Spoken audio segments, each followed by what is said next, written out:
Tears mixed with dirt on Georgiana Foster's face as she knelt beside the freshly dug grave, her trembling fingers tracing the crude wooden cross that marked her mother's final resting place. Montana Territory, 1876, was unforgiving to a 19-year-old woman with nothing but debt to her name. The mountain winds whistled through the cemetery pines, carrying away her whispered prayers as the men approached. "Time's up, girl. Your mama's debts ain't gonna pay themselves," Silas Thornton grunted, his weathered hand gripping Georgiana's shoulder. The stench of tobacco and whiskey made her stomach turn. "Please, Mr. Thornton, I just need more time," Georgiana pleaded, her voice breaking. Her mother's illness had drained what little savings they had, and the money they'd borrowed from Thornton to pay the doctor had sealed her fate. "More time," Thornton laughed, the sound echoing across the desolate hillside cemetery. "Your mama promised you'd work off the debt if she couldn't pay. Now she's gone and payment's due." The second man, a stranger with yellow teeth and cruel eyes, circled Georgiana like a vulture. "Pretty little thing. She'll fetch a good price at the Silver Spur. Men pay extra for them educated types." Georgiana's blood ran cold.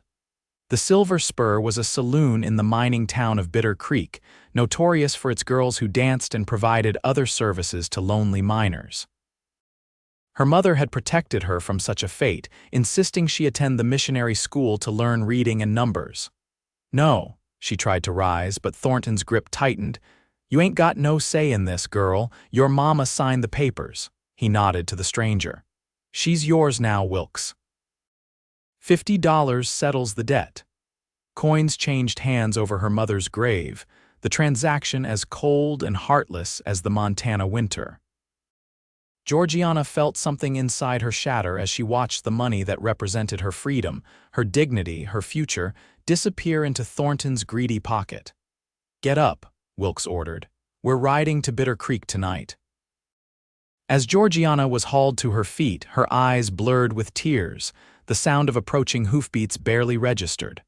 A horse snorted and a deep voice cut through her despair. "What's going on here?" The men turned and Georgiana glimpsed a tall figure on horseback, silhouetted against the setting sun. The stranger dismounted with fluid grace, spurs jingling as his boots hit the ground. "None of your business, cowboy," Thornton spat. "Just collecting on a debt." The newcomer stepped forward, and Georgiana could now see him clearly broad-shouldered with a face weathered by sun and wind, but not unkind. His eyes, sharp and blue as a mountain lake, assessed the situation quickly. Selling a woman at her mother's grave. The cowboy's voice was quiet but carried an edge sharp enough to cut. "That's low, even for Bitter Creek standards. She's legal property now," Wilkes argued, waving a crumpled paper. "I paid good money." The cowboy's hand hovered near the revolver at his hip. "How much?" $50, Thornton said nervously, eyeing the weapon. Without another word, the cowboy reached into his vest pocket and pulled out a small leather pouch. He counted out bills and coins, then tossed them at Thornton's feet. $75, for your trouble." Wilkes protested. "Now wait, just take the money and leave," the cowboy said, his voice leaving no room for argument. "Or we can settle this differently." The threat hung in the air. Thornton, recognizing the resolve in the cowboy's eyes, snatched up the money. "Come on, Wilkes. Ain't worth dying over." As the men mounted their horses and rode away, Georgiana remained frozen, unable to comprehend what had happened. The cowboy turned to her, removing his hat in respect for the grave. "I'm Patrick Lawrence," he said simply. "Ranch foreman at the Double Cross, about 20 miles west of here." Georgiana stared at him, bewildered by this unexpected salvation. "Why would you help me?" Patrick knelt beside her at the grave, placing a wildflower he'd plucked from his saddlebag on the fresh dirt. "No one deserves to be sold like cattle, especially not at their mother's grave." His eyes met hers, steady and sure.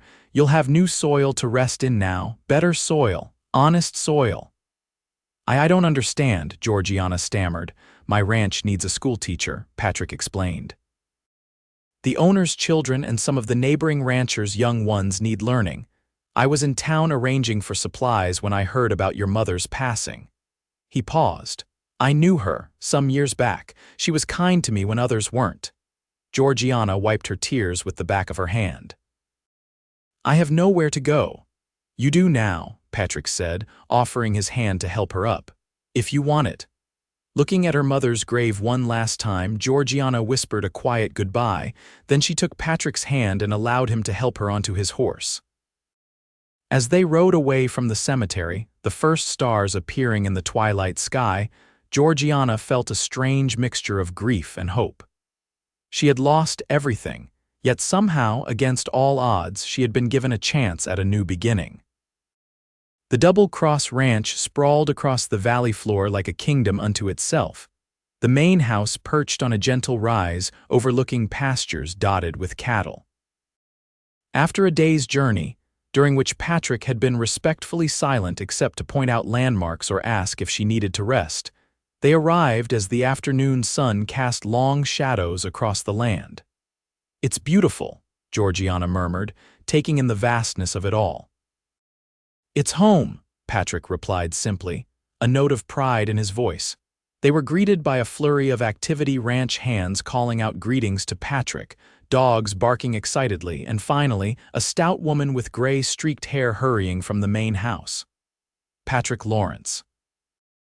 "We expected you yesterday," she scolded, then noticed Georgiana. Her expression softened.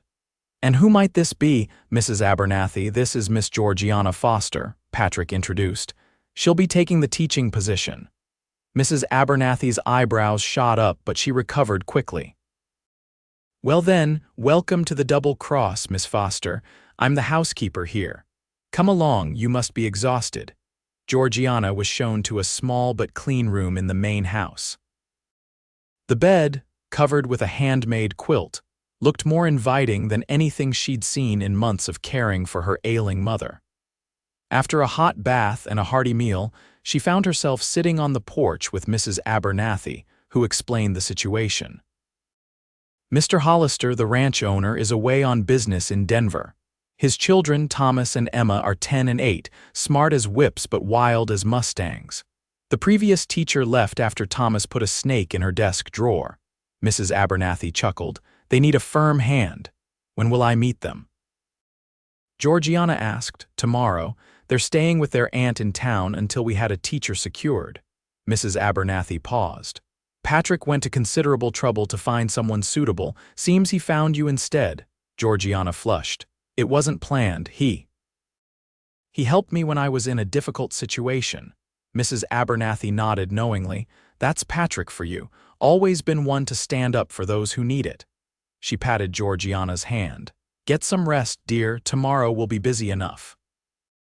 Sleep came easily that night, but Georgiana's dreams were troubled visions of her mother's grave, of Thornton's cruel laughter, and strangely, of Patrick's steady blue eyes promising her safety.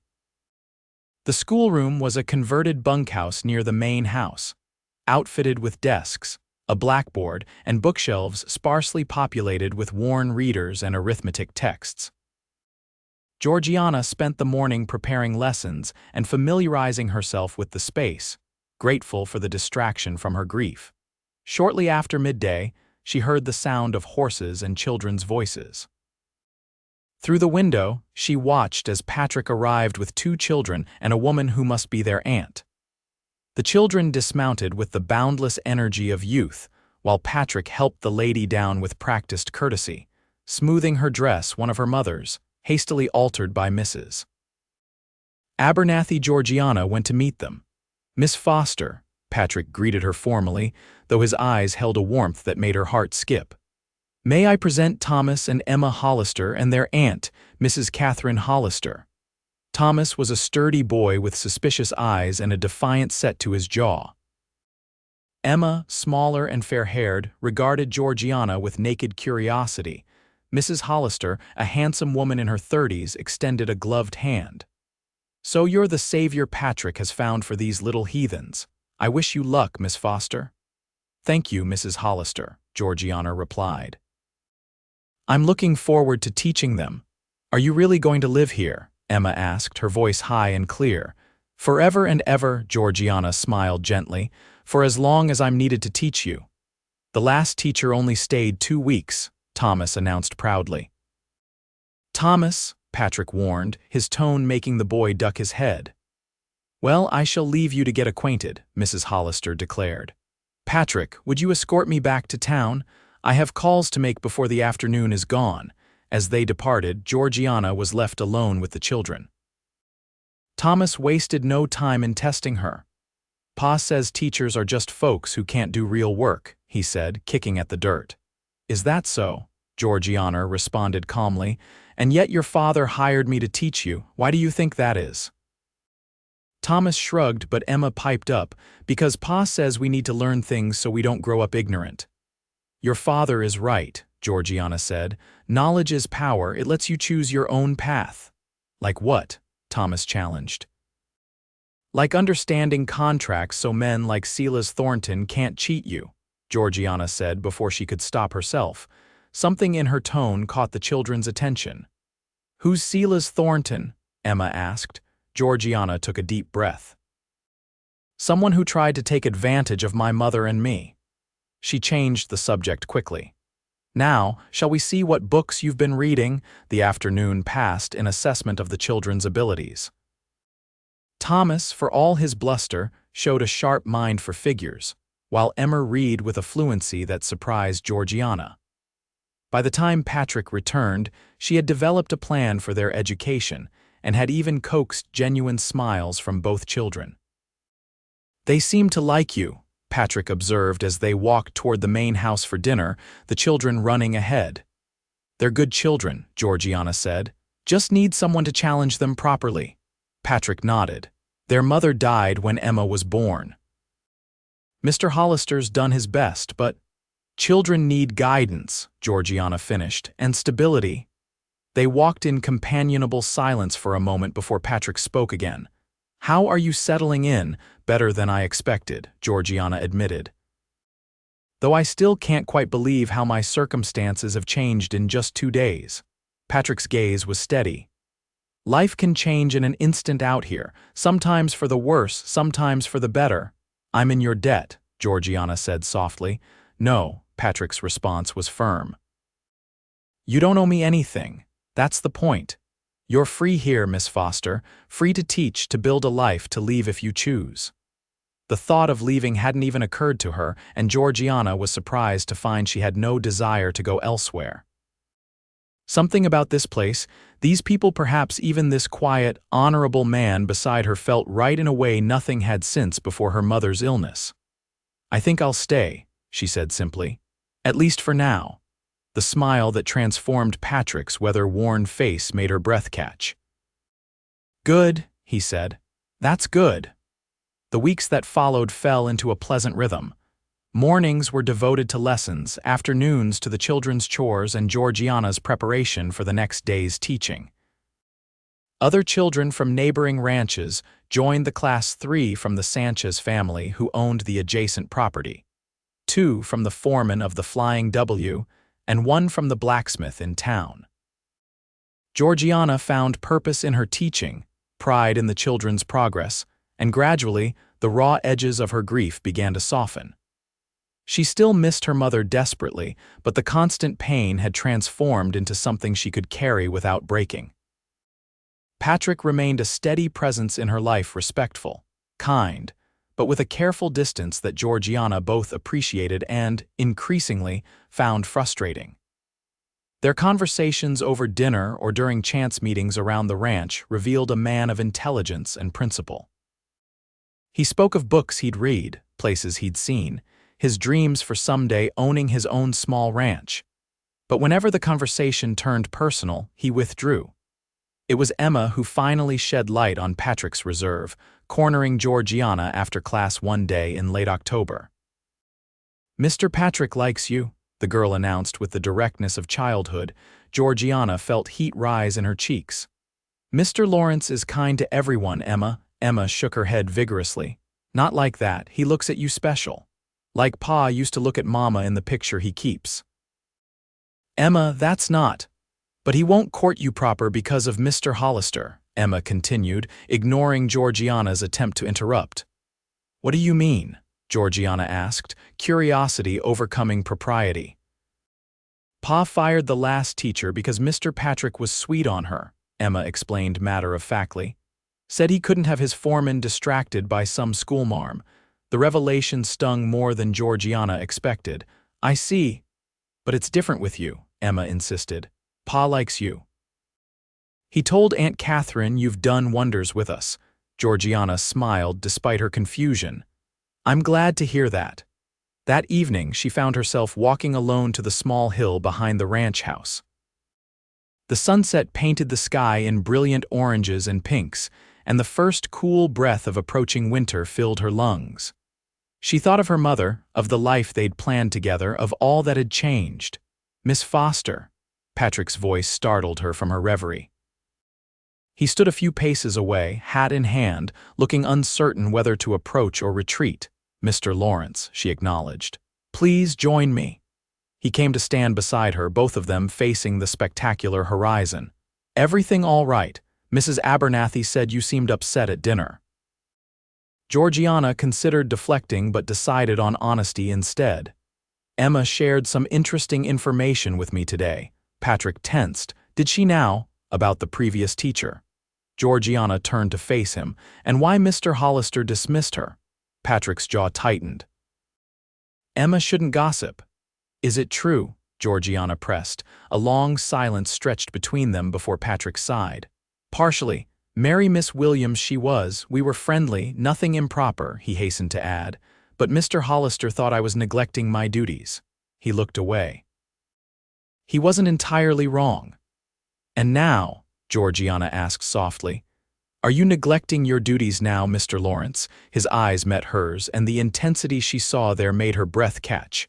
No, Miss Foster. If anything, I'm working harder than ever to prove myself reliable. Is that why you keep your distance? The boldness of her own question surprised her. Partly, he admitted. And partly because you've been through a terrible ordeal. You need time to heal, not some cowboy's attentions. Georgiana felt a smile tug at her lips. You're not just some cowboy, Patrick. The use of his given name hung in the air between them, an intimacy neither had allowed before. Georgiana, he said, her name sounding different in his voice, richer somehow. I don't want to complicate your position here. Perhaps, she ventured, heart pounding. I don't mind a little complication. The first snowfall came in November, transforming the ranch into a wonderland of white. School continued, though attendance became sporadic as weather made travel difficult for the outlying families.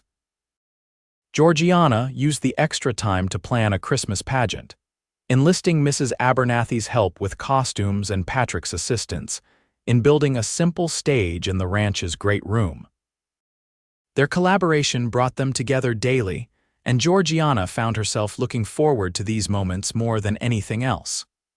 Patrick remained respectful, but the wall between them had lowered.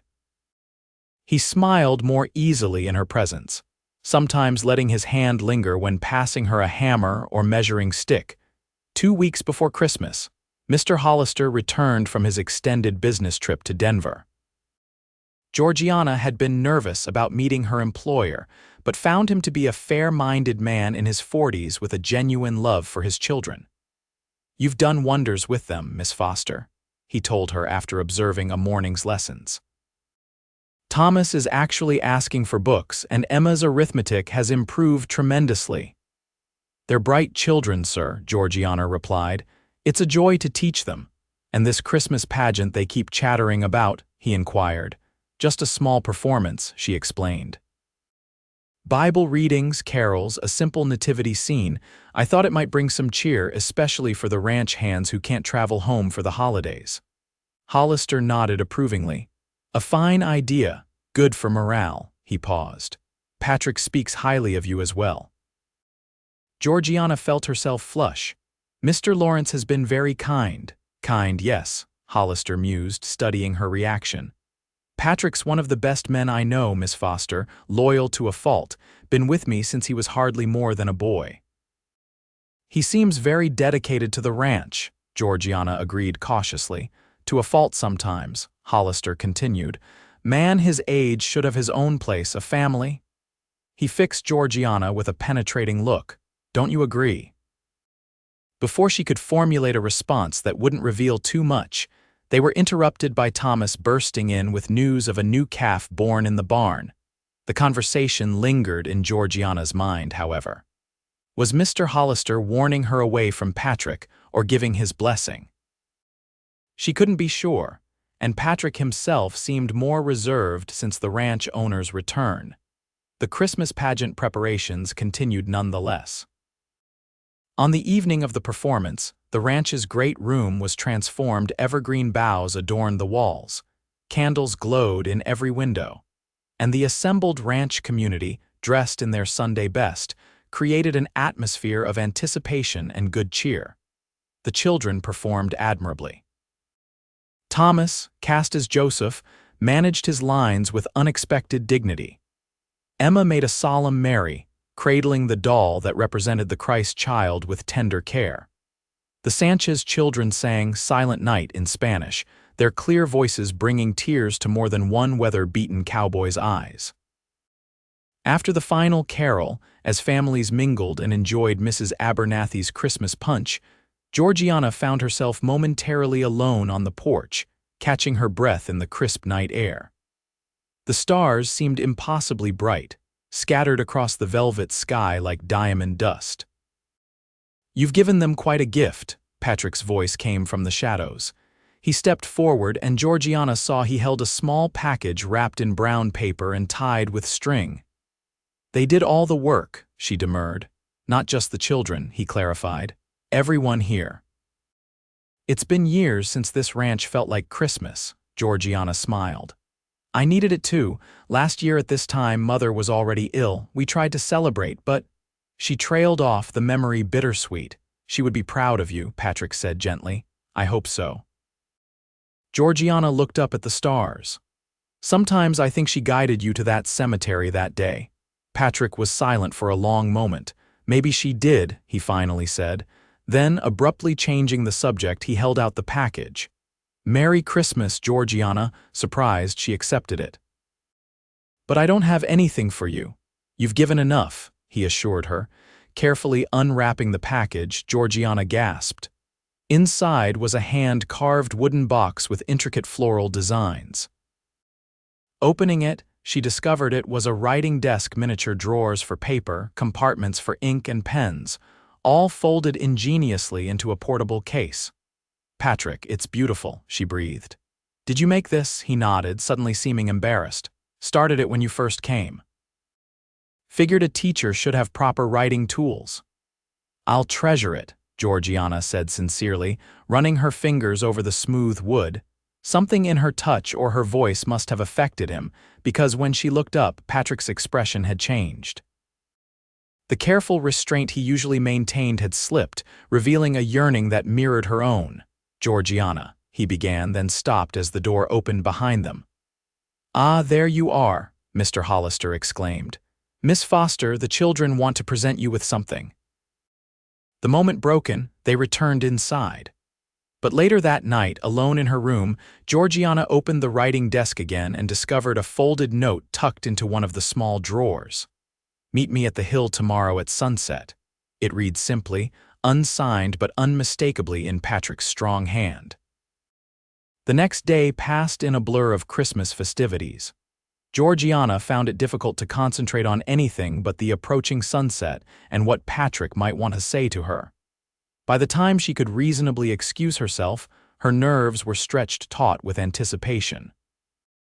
The hill was dusted with snow, the setting sun casting long blue shadows across the white expanse. Patrick was already there, a tall, solid figure against the painted sky. He turned at the sound of her approach, and Georgiana was struck again by the quiet strength in his features. "You came," he said simply. "Of course," she smiled. "Your note was very mysterious." Patrick took a deep breath. "I spoke with Mr. Hollister today." Georgiana's heart skipped. "About what?" "About my future." Patrick took a step closer. "I've been saving for years to buy my own place. There's a small ranch for sale about 10 miles west of here. Good water, decent grazing. You're leaving the double cross. Georgiana couldn't keep the dismay from her voice. Not exactly. Patrick reached for her hand. Mr. Hollister's offered me a partnership. I'd run this place while he focuses on expanding into the timber business in Denver. Eventually, I'd buy him out completely. Georgiana squeezed his hand, relief washing over her. That's wonderful, Patrick. You deserve it. There's more. He seemed nervous now, uncharacteristically hesitant.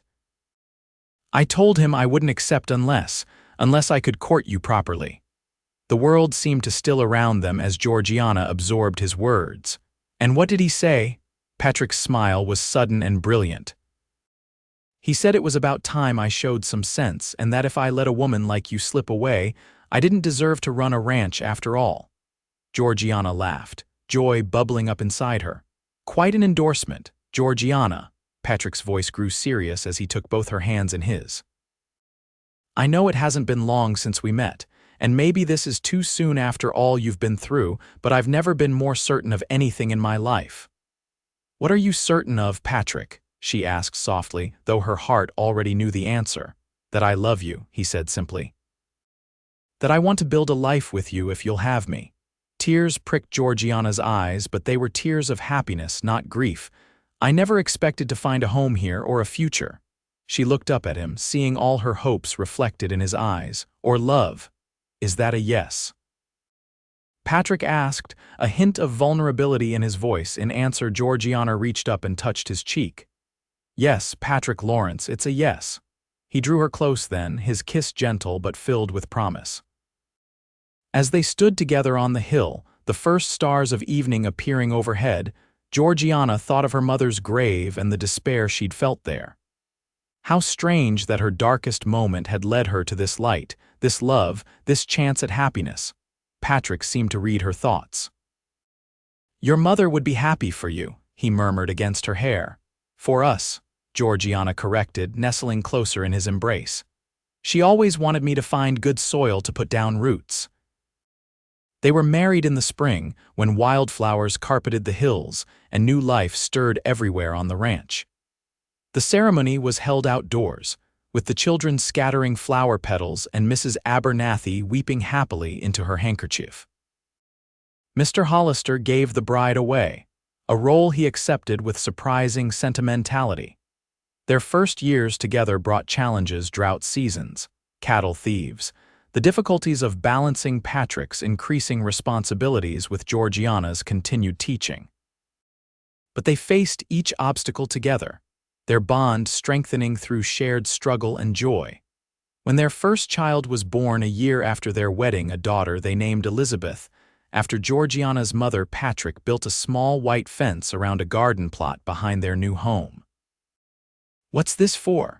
Georgiana asked, watching him work with their daughter in her arms. Your mother, Patrick replied, setting the last post. You said she loved roses. I thought maybe a rose garden here where Elizabeth can grow up knowing her grandmother's spirit is watching over her. Tears filled Georgiana's eyes as she remembered that day at the cemetery, Patrick's words that had seemed so cryptic then but now held such meaning. You'll have new soil to rest in now.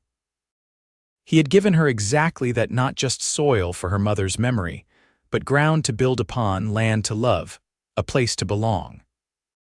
It's perfect, she whispered, leaning into his embrace as they stood together. A family forged from grief and kindness, looking out over the land that was now truly their home.